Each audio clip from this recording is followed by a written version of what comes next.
Quick overview of what's inside the case.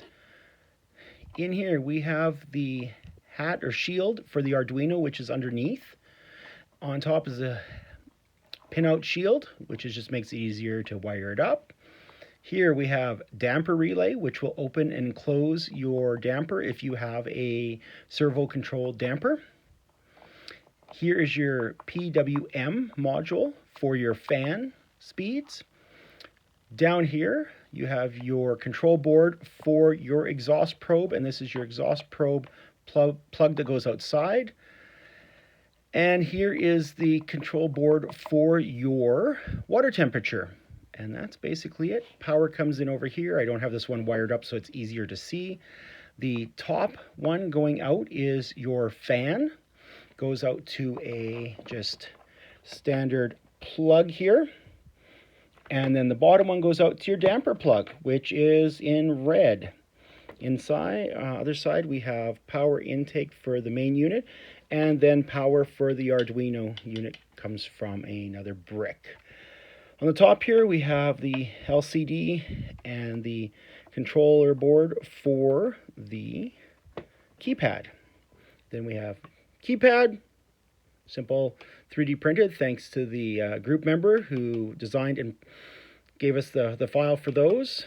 And then on the bottom here, we have our exhaust sensor that just plugs in, nice and super easy to repair, replace if we need. And all of these parts are available on either Amazon, or you have to find somebody that has a 3D printer to print one of these if it breaks.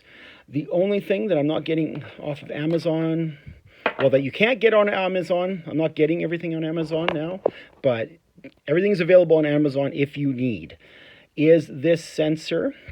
We've been having a few glitches with the ones from Amazon, so I'm getting these sensors, the water temperature sensors, from DigiKey, and I'll be putting a link up for those. This, of course, showed was the environmental sensor. This just sits on the outside of your boiler somewhere. These are the plugs. Super simple for everything once it's all wired up. Oh, and this cord here is a USB cord, and that'll be for future updates if they are needed to be made. And with that, I'm hoping to do some over-the-air updates, that once you do the next major update, we'll be able to update this over-the-air where you don't have to plug it into a computer. But that's the basics of it. Everything's watertight, easy to go. Oh, and one more other thing.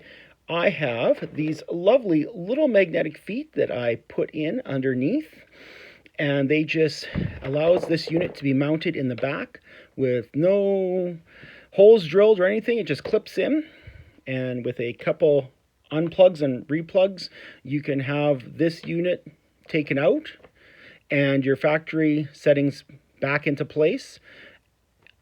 If something happens on this, and like I said, if something happens on this, you can order all these parts and they're repairable, and also the program's available online too.